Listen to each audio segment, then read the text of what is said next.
Olá pessoal, aqui é o professor Ezequiel Júnior e vamos à nossa segunda aula sobre o movimento uniformemente variado. Antes de a gente prosseguir com o conteúdo, eu quero fazer uma pequena correção sobre essa questão, sobre esse exemplo, o exemplo 3 da última aula, que era um exemplo sobre a equação horária do espaço no movimento uniformemente variado. Bem, nesse exemplo, eu falei sobre uma função horária, que é essa daqui, ó, S igual a 2t quadrado menos 16t mais 2. E na letra A eu perguntei qual era a trajetória dessa partícula. Eu mencionei que toda a equação horária do espaço no movimento uniformemente variado, o gráfico dela será sim uma parábola. Mas a gente, lembrando das primeiras aulas que a gente teve em sala, eu falei que a trajetória de um móvel é sempre o caminho que ele percorre. E ele não está perguntando sobre o gráfico nessa letra A. Ele está perguntando qual é a trajetória, qual é o caminho. E se você ler o comando da questão, ele fala que a trajetória é retilínea. Então, a gente colocou na resposta que a trajetória seria parabólica. E não é verdade, a trajetória é retilínea. Agora, o gráfico em si, de uma equação horária do espaço, será sempre um gráfico parabólico. Mas a trajetória seria retilínea. Fazendo essa correção, vamos continuar o nosso assunto, que agora a gente vai falar sobre a classificação dos movimentos. No movimento uniforme, a gente classificou os movimentos como progressivo ou retrógrado. Mas só que no movimento uniformemente variado, a gente vai ampliar o leque na classificação dos movimentos, porque vai entrar outras duas classificações, que é o movimento acelerado e o movimento retardado. E qual é a diferença desses dois movimentos, professor? Bem, basicamente é a seguinte: quando a minha velocidade é positiva, o movimento é progressivo, e quando a minha velocidade é negativa, o meu movimento é retrógrado. Isso a gente viu lá no movimento uniforme. O que é o movimento acelerado e o que é o movimento retardado? O movimento acelerado é quando a minha velocidade é positiva e minha aceleração também é positiva, fazendo com que a minha velocidade aumente em módulo. Então, toda vez que a minha velocidade é positiva e minha aceleração é positiva, eu tenho um movimento chamado de movimento acelerado. Como o próprio nome diz, ele está acelerando, sim, no sentido positivo do movimento. Quando é retardado? É quando acontece ao contrário. É quando minha velocidade é positiva, mas a minha aceleração é negativa. Então, eu vou ter um movimento que ele é progressivo por causa da velocidade, mas só que o módulo da minha velocidade, a variação da minha velocidade está diminuindo. Isso significa que a minha aceleração é negativa. Toda vez que a aceleração é negativa, significa que a velocidade está diminuindo em módulo. Se a velocidade está diminuindo, o movimento é classificado como retardado. Então, mesmo a velocidade sendo positiva, ele está diminuindo em módulo. Então, toda vez que acontecer isso, o movimento é retardado. Então, quando a minha aceleração é negativa e a velocidade é positiva, o movimento é progressivo e retardado. Na terceira condição aqui, eu vou ter a minha velocidade negativa e minha aceleração também é negativa. O que isso vai significar? Toda vez que a velocidade é negativa, o movimento vai ser retrógrado. Mas, se a minha aceleração também é negativa, significa que a minha velocidade está aumentando, mas só que no sentido positivo do movimento. No sentido negativo do movimento. Então, mesmo a aceleração sendo negativa aqui, a velocidade também é negativa. Significa que ela está aumentando, mas no sentido oposto, no sentido negativo do movimento. Então, sim, nesse caso, o movimento também será acelerado. E na última opção, quando a minha velocidade é negativa, mas só que a minha aceleração é positiva, significa que o meu movimento vai ser retrógrado por causa da velocidade, mas só que vai ser retardado porque a velocidade vai estar num sentido e minha aceleração vai estar no outro. Então, em módulo, a minha velocidade está diminuindo. Então, ele vai ser um movimento retardado. Então, vamos lá. Voltando, no primeiro caso, vai ser progressivo e acelerado, porque Progressivo por causa da velocidade positiva. Acelerado porque os dois estão no mesmo sentido, ou seja, aumentando a variação da velocidade. Então vai ter acelerado. Então, velocidade positiva, aceleração positiva, movimento progressivo e acelerado. Segundo caso, minha velocidade é positiva, movimento progressivo, mas só que minha aceleração está no sentido oposto, então vai ser retardado. Terceiro caso, os dois estão no mesmo sentido, então vai ser retrógrado por causa da velocidade, que é negativa, mas como eles estão no mesmo sentido, significa que ele está acelerando, mas só que no sentido negativo do movimento. E no quarto caso vai ser retrógrado e retardado, porque a velocidade é negativa, movimento retrógrado, mas só que eles estão em sentidos opostos, então vai ser movimento retardado. Então é assim que a gente classifica agora os movimentos. Então entrou mais dois tipos de classificação, o retardado e o acelerado. Vamos ver um exemplo para ver na prática como isso acontece. Exemplo 4. Um carro está descrevendo uma trajetória retilínea com função horária dos espaços dada por S igual a 2t² menos 8t mais 10 no sistema internacional. Aí ele pergunta, na origem dos tempos, quando t é igual a zero, o movimento é letra A, uniforme, letra B, progressivo e acelerado, letra C, progressivo e retardado, letra D, retrógrado e acelerado e letra E, retrógrado e retardado. Quem vai determinar que tipo de movimento esse corpo vai ter, esse móvel vai ter, esse carro no caso, né? Ó, vai ser a minha velocidade e a aceleração. A gente tem que saber o sinal de cada um que vai ter quando o tempo é igual a zero. Então, bora voltar aqui na equação horária. Como a gente vai comparar qual o valor da velocidade e qual o valor da aceleração? Através da nossa função, da nossa equação horária do espaço. Onde está a velocidade? Essa daqui, velocidade inicial. Quando t é igual a zero, é a minha velocidade inicial que ele quer saber. Nesse caso, a velocidade inicial é aquele termo que está do lado do t. E o termo que está do lado do t é esse daqui, ó, menos 8 metros por segundo. Então, minha velocidade será menos 8, negativa. E a aceleração? Onde está a aceleração? É todo esse termo aqui que eu igualo com o termo que está do lado do t ao quadrado. Que nesse caso, na minha equação horária, é o 2. Então, eu tenho que fazer aquele processo que a gente viu na aula passada. Eu tenho que fazer a sobre 2 é igual ao valor que está do lado do t ao quadrado. Nesse caso, é 2 também. Passa esse 2 que está dividindo, multiplicando, fica 2 vezes 2 igual a 4. Então, minha aceleração é igual a 4 metros por segundo ao quadrado, de forma positiva. Então, minha velocidade é negativa, mas a minha aceleração é positiva. Primeiro, ele vai ser progressivo ou retrógrado? Se a minha velocidade é negativa, é claro que ele vai ser retrógrado. Então, ele está no sentido negativo do movimento, a velocidade. Mas só que a minha aceleração é positiva. Então, minha velocidade está num sentido, mas a minha aceleração está no outro. Se eles estão em sentidos opostos, então quer dizer que o módulo da variação da velocidade está diminuindo. Se está diminuindo, não pode ser acelerado, tem que ser retardado. Então, ele vai ser retrógrado, por causa que a velocidade é negativa, e retardado, por causa que os dois estão em sentidos opostos, têm sinais contrários.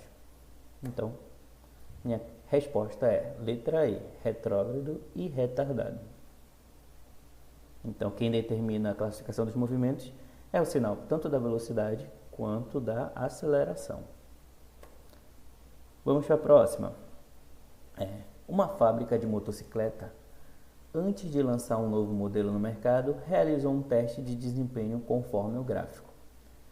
Analisando-se o gráfico, o movimento realizado pela motocicleta nos trechos 1, 2, 3, 4 e 5 foi respectivamente. Então, ele quer saber que tipo de movimento ele fez aqui nessas condições, nesses trechos 1, 2, 3, 4 e 5. Agora, a gente vai saber como interpretar um gráfico. Nesse caso aqui é um gráfico de velocidade pelo tempo, no movimento uniformemente variado.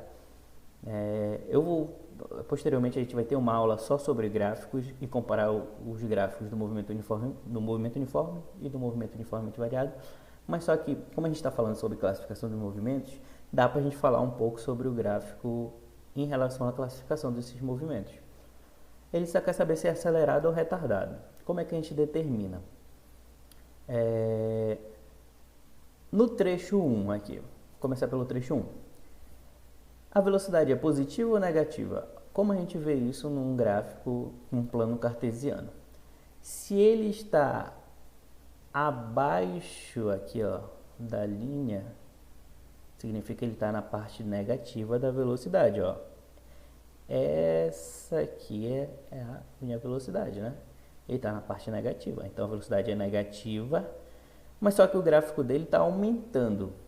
Se ele está aumentando, significa que a aceleração dele é positiva, ele está aumentando no gráfico, ele está subindo. Velocidade negativa, aceleração positiva estão em sentidos contrários, tem sinais contrários. Significa que esse movimento é retardado. É retardado, tem sinais contrários. No segundo trecho, ele está na parte agora acima no plano cartesiano, né? Do eixo zero. Então significa que a velocidade é positiva e o gráfico continua subindo. Significa que a aceleração também é positiva. Então toda vez que o gráfico estiver numa crescente, esse tipo de gráfico, significa que a aceleração está aumentando, então está positiva. Então, aceleração positiva e velocidade positiva significa que no segundo trecho eu vou ter um movimento acelerado. Então, o primeiro é retardado, o segundo acelerado. Terceiro trecho, a minha velocidade continua na parte positiva, né? Ele está acima no eixo zero, mas só que agora o gráfico decresceu, significa que a aceleração é negativa, de novo, estão em sentidos opostos, mas só que agora a velocidade é positiva e a aceleração é negativa. Se isso está acontecendo, significa que eles estão de novo em sentidos opostos, então é um movimento retardado, estão em sentidos opostos. Então, primeiro retardado, segundo acelerado, terceiro de novo retardado. O quarto trecho, de novo, ele continua na parte positiva da velocidade, né, acima do eixo zero, e agora de novo o gráfico voltou a subir. Então eles estão com sinais positivos, tanto velocidade quanto aceleração. Então aqui no quarto trecho volta a ser acelerado. Então retardado, retardado de novo e acelerado.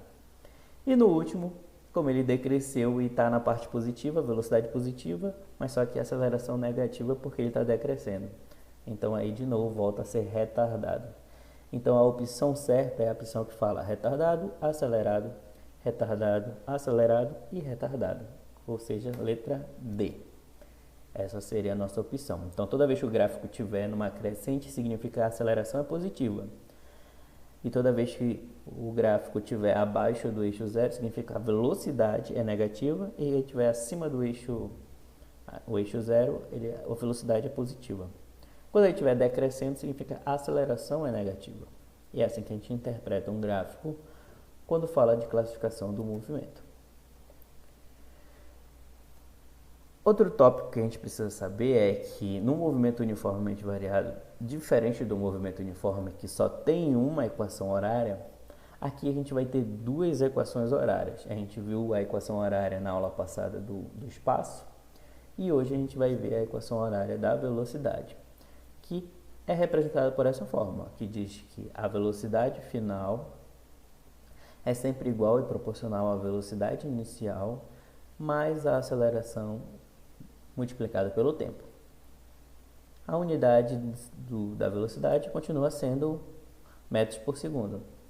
E a característica dessa equação horária vai ser uma função do primeiro grau, um gráfico de uma função afim, que nem no movimento uniforme, mas só que aqui é a equação horária da velocidade, não do espaço, tá?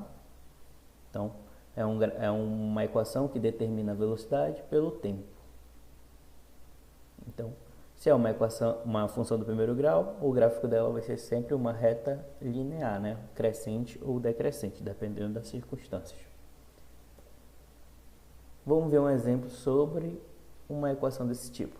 Então, Numa linha de metrô, duas estações A e B distam, ou seja, estão distantes, né, 300 metros uma da outra. Na fase de freada, o módulo da aceleração escalar do metrô tem valor máximo de 5 metros por segundo ao quadrado. Então, na freada, essa aceleração é 5 metros por segundo ao quadrado. O tempo mínimo para o trem partir com velocidade de 20 metros por segundo da estação A e voltar ao repouso na estação B é d. Então, ele quer saber o tempo mínimo para o trem que saiu com uma velocidade de 20 metros por segundo da estação A, voltar ao repouso na estação B. Se ele quer voltar ao repouso, ou seja, ele quer parar na estação B, ele vai ficar com a velocidade final igual a 0. Se ele partiu da estação A com velocidade de 20 metros por segundo, significa que essa velocidade é a velocidade inicial. Então, minha velocidade inicial é 20 e a final tem que ser 0, porque ele vai parar, né, na estação B. A aceleração de freada diz que é 5 metros por segundo ao quadrado. Se ele está freando, essa aceleração ela é negativa, porque o módulo da velocidade está diminuindo. Então, essa aceleração tem que ser negativa. Então, é menos 5 metros por segundo. Então, toda vez que ele estiver acelerando, aceleração positiva. Quando ele estiver freando, aceleração negativa. Então, a fórmula é essa, a função horária da velocidade. Minha velocidade final, a gente falou que é 0, a inicial é 20 e a aceleração é menos 5.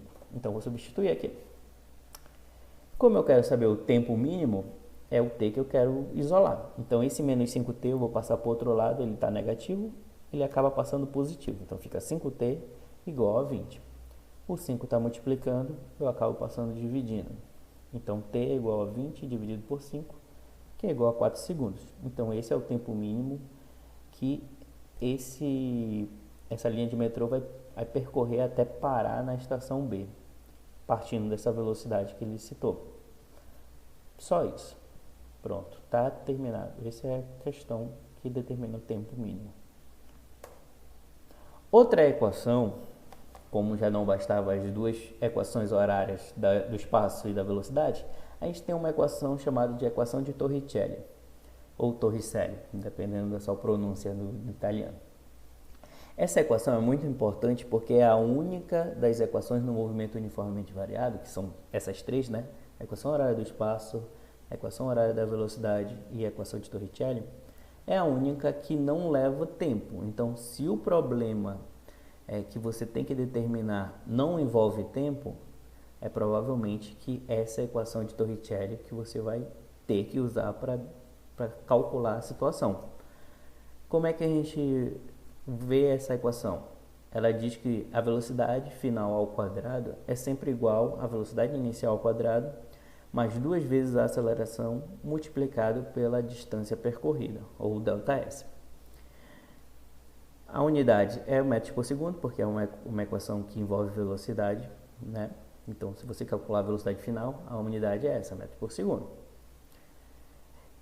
Como é que a gente determina um exemplo sobre a equação de Torricelli?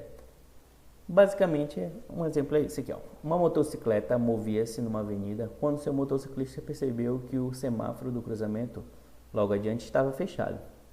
O motociclista freou, mas não conseguiu parar antes do cruzamento, atingindo o automóvel. Então, é uma batida de uma motocicleta com o automóvel.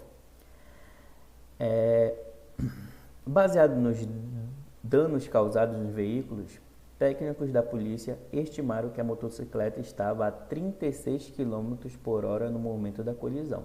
Então, a velocidade final na colisão era 36 km por hora. Então, grave essa informação. A 50 metros do local do acidente foi encontrada uma marca no asfalto que corresponde ao local em que o motociclista pisou desesperadamente no freio. Então, da freada, quando ele pisou no freio até a batida, foi 50 metros. Então, essa foi a nossa distância percorrida. Sabendo-se que os freios da motocicleta conseguem produzir uma aceleração escalar praticamente constante de módulo igual a 8 metros por segundo ao quadrado, então ele deu a aceleração da freada. Se ele está freando, a aceleração é negativa, não esqueçam disso. A perícia confirmou que a velocidade de escalada da motocicleta imediatamente antes da freada era d, Então ele quer saber a velocidade no começo da freada, então a velocidade inicial que ele quer determinar. Então, a primeira coisa que a gente tem que fazer é fazer a conversão da velocidade, que ele diz que é 36 km por hora. E com base no SI, no Sistema Internacional, a aceleração está em metros por segundo ao quadrado. Então, não faz sentido eu usar km por hora aqui na velocidade final. Então, eu tenho que fazer essa conversão. Então, meu V vai ser 36 km por hora, convertendo para metros por segundo, eu tenho que dividir por 3,6. Então, fica 36 dividido por 3,6, que dá igual a 10 metros por segundo. Fiz a conversão. Eu quero determinar a velocidade inicial. A aceleração é menos 8 metros por segundo ao quadrado. E a distância percorrida foi que ele percorreu 50 metros. Então, eu tenho todos os dados. E nenhum desses dados envolve tempo. Então, se não envolve tempo em nenhum dos dados, é claro que é uma equação de Torricelli. Então, toda vez que não envolver tempo, eu uso a equação de Torricelli. Então, está aqui minhas informações. Eu vou começar o meu cálculo. Então, o que a equação de Torricelli diz? Que a velocidade final ao quadrado é igual à velocidade inicial ao quadrado, mais 2 vezes a aceleração multiplicado pela distância percorrida. Quem é a minha velocidade final? É 10 metros por segundo. Quem é a minha velocidade inicial? É o que eu quero encontrar, o que eu quero determinar. A aceleração é menos 8 e o ΔS é 50. Então, vou fazer a substituição. Então, velocidade final é 10. Fica 10 ao quadrado, igual a velocidade inicial ao quadrado, mais 2 vezes menos 8, que é a minha aceleração, multiplicado pelo 50. 10 ao quadrado é 10 multiplicado por 10, que vai dar 100. E essa minha multiplicação aqui, ó, toda, 2 vezes menos 8 vezes 50, vai dar 800, mas só que negativo. Então, fica 100 igual a velocidade inicial ao quadrado menos 800. Como eu quero encontrar a velocidade inicial e eu tenho que determinar ela, eu tenho que isolar ela, esse menos 800 eu vou passar para o outro lado. Ele está negativo, eu acabo passando positivo. Então, minha velocidade inicial ao quadrado vai ser 100 mais 800, que é igual a 900. Como está ao quadrado, não é isso que eu quero. Eu quero a velocidade somente inicial. Então, essa potência eu tenho que passar para o outro lado também. Ela vai passar em forma de raiz, né? Raiz de 900 é 30 metros por segundo. Então, minha velocidade inicial é igual a 30 metros por segundo. Se eu quisesse converter para km por hora, é só multiplicar por 3,6. Então, posso fazer isso também. Então, eu posso dar a resposta tanto em metros por segundo como em quilômetros por hora. Então, quando ele começou a freada, ele estava numa velocidade de 108 km por hora. Então, ele estava muito rápido, por isso que ele não conseguiu frear a tempo. Ou 30 metros por segundo, que é equivalente, né? E essa seria a minha resposta. Bem, pessoal, essa foi a nossa finalização de aula. Espero que tenham entendido. Eu vou deixar uma lista de atividades com exercícios muito parecidos com esse. E qualquer dúvida eu estarei à disposição. Espero que tenham gostado da aula. Mandem sugestões, curtam, comentem lá na nossa página do YouTube. E um grande abraço, pessoal.